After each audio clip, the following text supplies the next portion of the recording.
Hace muchos años trabajé en el Centro Preventivo y de Readaptación Social que está en Ecatepec, en el Estado de México, también se le conoce como la cárcel de Chiconautla. Fue a mediados del mes de octubre de aquellos años cuando llegó un recluso de apariencia peculiar, y mira que en las cárceles siempre hay gente rara, pero ese tipo estaba en otra categoría de rareza.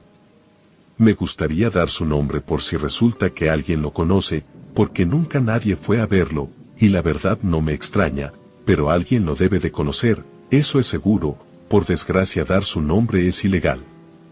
Cuando lo vi a lo lejos, cuando apenas lo estaban trayendo parecía un hombre normal, era moreno, yo le calculaba unos 30 años. Daba la impresión de que lo habían agarrado con las manos en la masa, porque llegó sin playera y descalzo, lo único que llevaba era un pantalón de mezclilla negra, se lo iba agarrando porque al parecer no era de su talla. Cuando ya lo vi pasar al lado mío, me dio mala espina, su cabello se veía grasoso, sus ojos eran de dos colores diferentes, uno gris y otro amarillento, su mandíbula era muy pronunciada y se veía fuerte. El sujeto olía diferente, no apestaba sucio, su olor más bien era una mezcla como de gas, carne podrida y sangre, algo muy raro. Le pregunté a los custodios de dónde lo habían sacado, y me respondieron que lo habían agarrado en el patio de una casa, dormido al lado del cuerpo sin vida de un niño y de un perro. Los vecinos de esa casa eran los que habían hecho una llamada para reportar que en un baldío cerca de la colonia habían encontrado el cuerpo de una de sus vecinas, tenía grandes mordidas, cuando fueron a la casa de la muerta, ahí estaba el tipo. Uno de los custodios hizo un comentario burlón, dijo algo así como que le había cerrado la boca al Dago.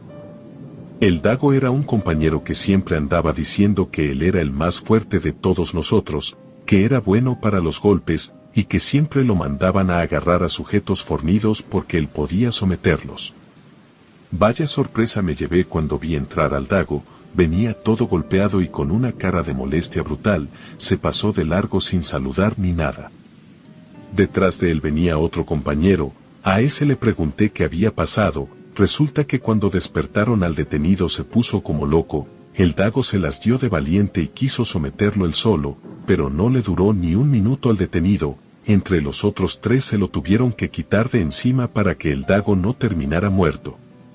El detenido no dijo nada durante su declaración, ni su nombre ni nada, parecía mudo, no sabíamos si por lo menos hablaba español. Como no decía nada se le adjudicaron todos los cargos del día y no apeló, así que lo metimos a su celda.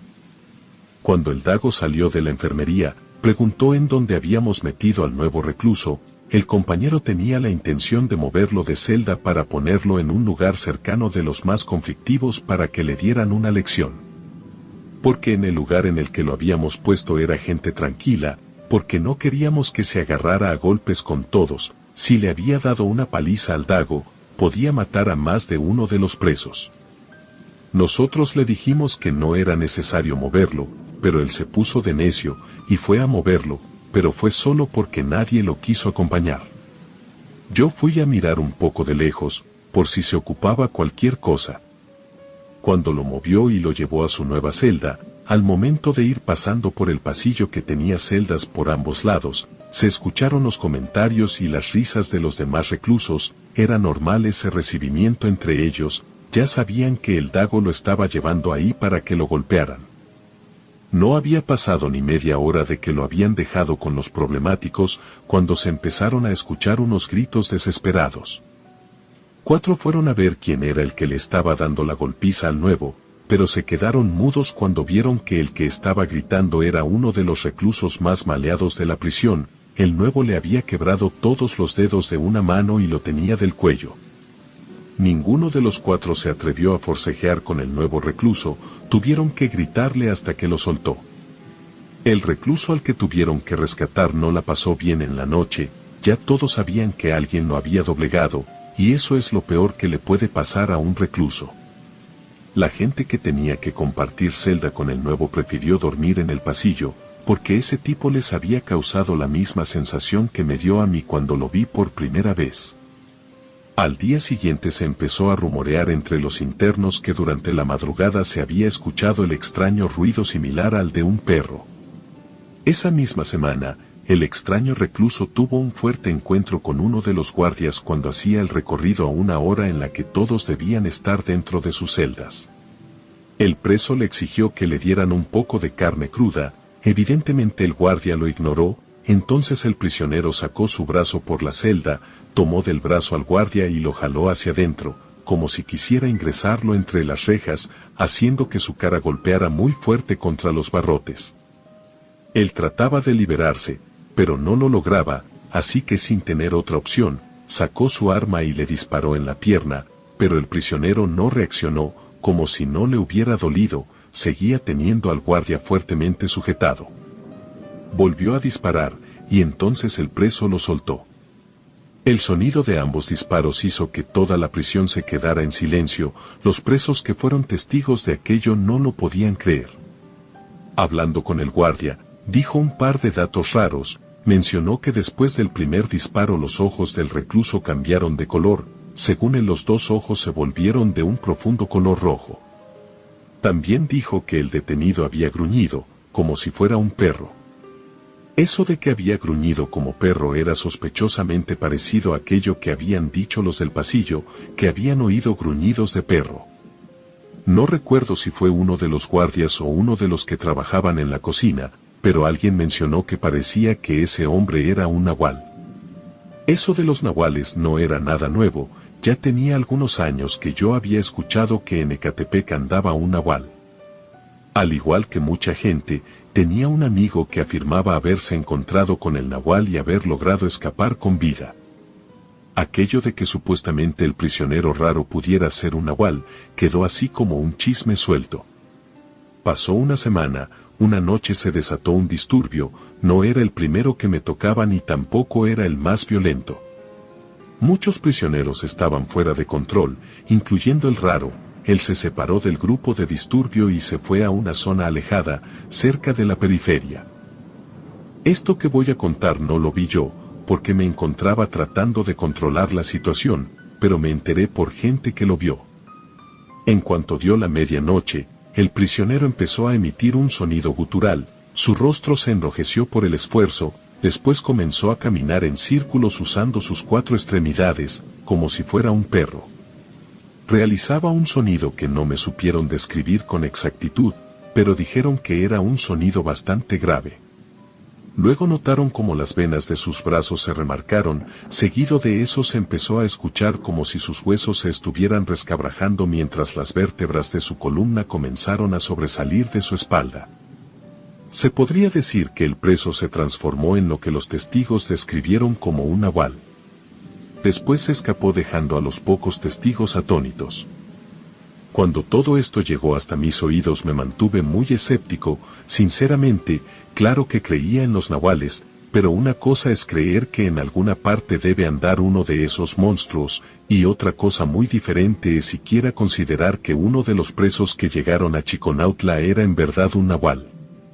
La probabilidad de conocer a un auténtico nahual debe ser prácticamente nula. Por eso me mantuve escéptico. Sin embargo, con el pasar de las semanas y de los meses empezaron a ocurrir cosas en los alrededores. Yo me enteraba por los familiares de algunos presos. Entiendo que muchos de los que hemos trabajado en cárceles tenemos muy mala fama, y no es que yo fuera una blanca paloma, hacía mis cosas, pero al menos nunca hice nada contra aquellos que se portaban bien dentro de la cárcel. Inclusive podría decir que había 4 reclusos a los que consideraba amigos, sobre todo porque yo conocía a algún miembro de su familia. Y cuando iban a visitarlos nunca faltaba que platicáramos una o dos cosas, y así me fui enterando de situaciones raras que estaban ocurriendo. Lo primero fue en la colonia Huitzila, en Hidalgo. Habían encontrado el cuerpo de una mujer. La escena del crimen era idéntica a la que le habíamos adjudicado al preso extraño. Después, en el barrio de La Cruz, allá por Temascalapa, siendo más específicos en el terreno que está entre las calles Álamos y Jorge Jiménez, ahí se había dado el avistamiento de una misteriosa criatura que parecía un perro gigante. Luego en la central de abastos que estaba allá rumbo a Tulancingo, algo había matado a unos perros, los habían matado de mordidas, y, según lo que me contaron, no eran mordidas de perro. Y así siguieron pasando cosas, hasta que una noche que estaba yendo de la cárcel hacia mi casa, iba en moto, todavía no avanzaba mucho, acababa de pasar el basurero, cuando un poco más adelante entre los matorrales, se me figuró ver una silueta que me observaba. De inmediato me detuve porque antes ahí ya me habían asaltado, esa primera vez yo me había intentado pasar rápido con la moto, pero me tiraron un balazo. Por eso cuando vi que algo se movía entre los matorrales me detuve, mi intención era darme la vuelta y alejarme para evitar el peligro. Pero antes de que lo hiciera aquello que se ocultaba tras los matorrales salió y quedó a la vista. No era un ladrón, ni siquiera se trataba de un ser humano, tampoco era un animal, era como un punto intermedio entre bestia y persona. Me gruñó de una forma en la que un perro definitivamente no gruñe, el sonido se parecía más al que hacen los osos, claro que la criatura que estaba frente a mí no era un oso. Su hocico era largo y dejaba ver unos enormes colmillos, no tenía nada de pelo, su piel daba la impresión de estar impregnada por la roña, sus orejas eran largas, puntiagudas y torcidas, casi parecían cuernos, sus extremidades se veían muy largas, pero la criatura no se veía alta, porque sus patas las tenía dobladas de una manera muy rara. Una cosa que no se me olvida es que sus ojos eran profundamente negros. Los ojos de cualquier animal reflejan las luces, pero los ojos de esa criatura no reflejaban la luz que les llegaba del faro de mi motocicleta. No sabría decir si tenía cola o no porque mi vista era frontal. Estuve paralizado por unos breves instantes, pero cuando esa criatura se levantó en dos patas reaccioné, le di la vuelta a la moto y me arranqué rápido. El monstruo empezó a correr detrás de mí. No supe en qué momento dejó de seguirme, pero en cuando menos me acordé, ya no corría detrás de mí. Si me preguntan, yo sí creo que lo que vi y me persiguió era un nahual, y es mucha coincidencia que me lo encontrara después de la fuga de aquel prisionero extraño, que algunos pocos testigos me juraron por su madre que lo vieron como se transformó en una bestia horrible.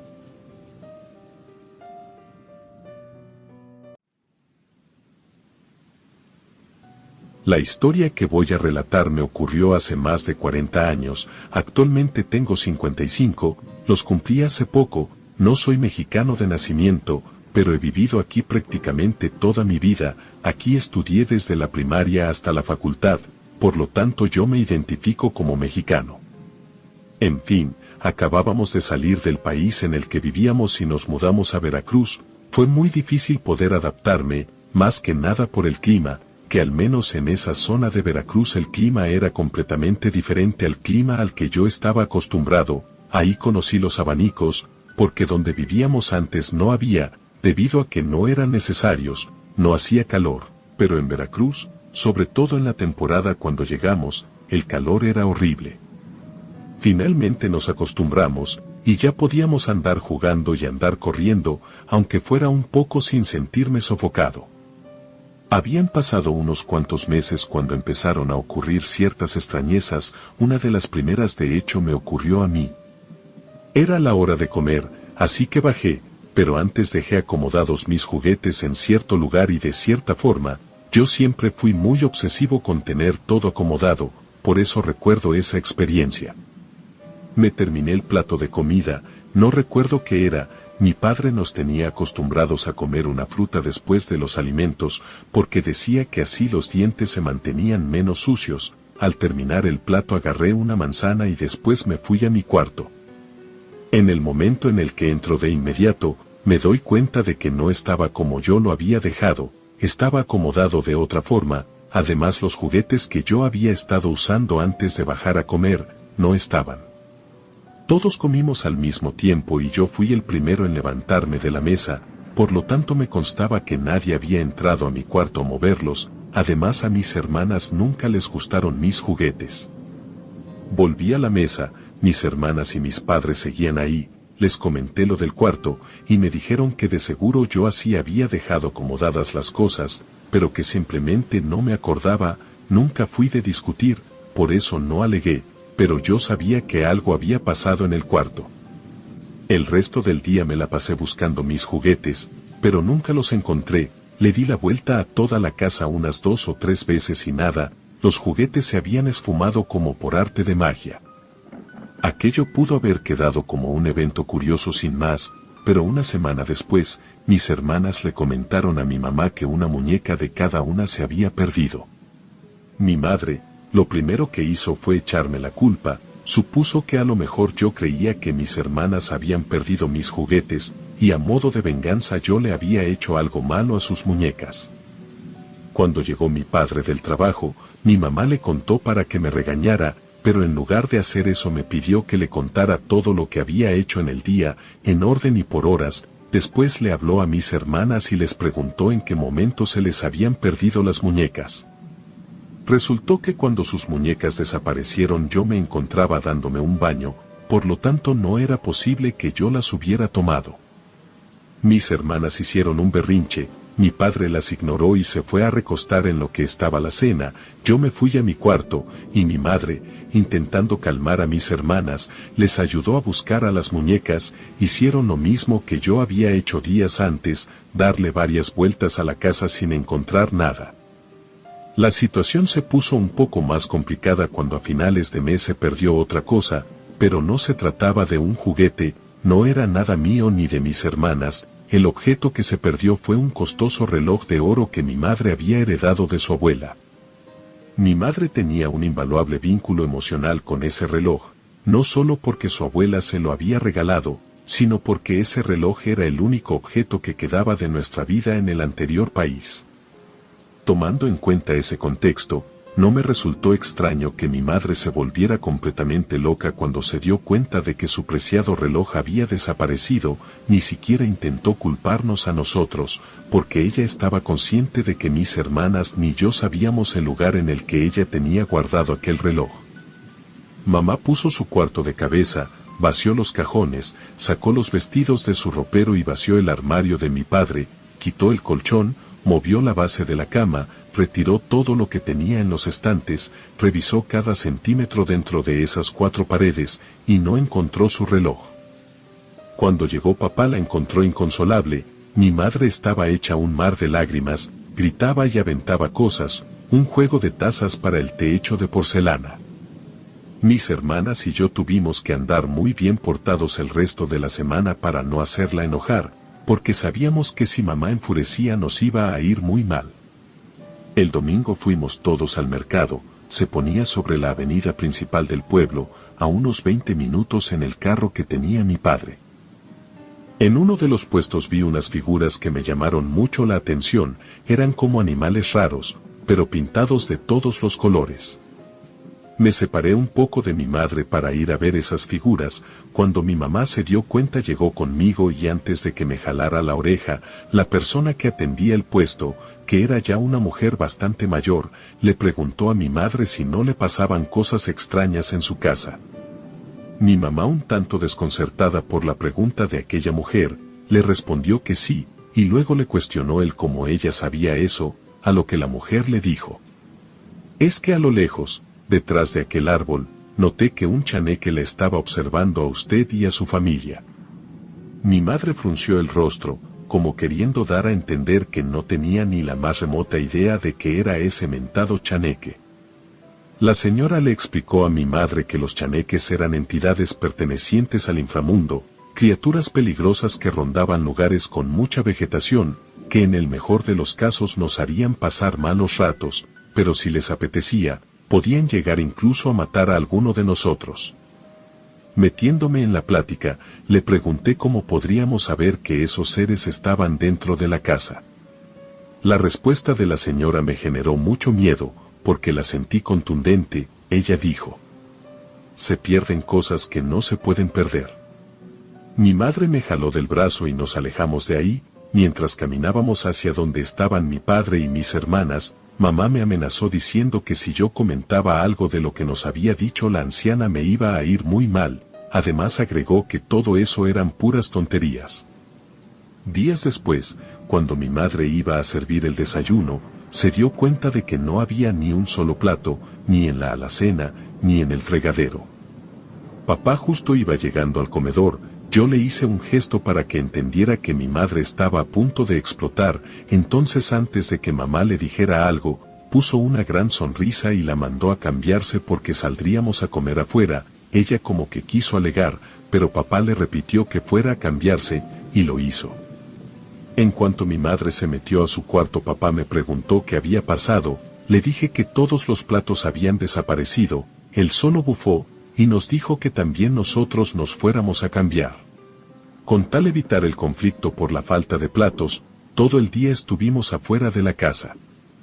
Llegamos en la noche, antes de que nos fuéramos a dormir, mi mamá dijo que al día siguiente iríamos a misa porque de seguro lo que estaba pasando en la casa era por no estar yendo a la iglesia.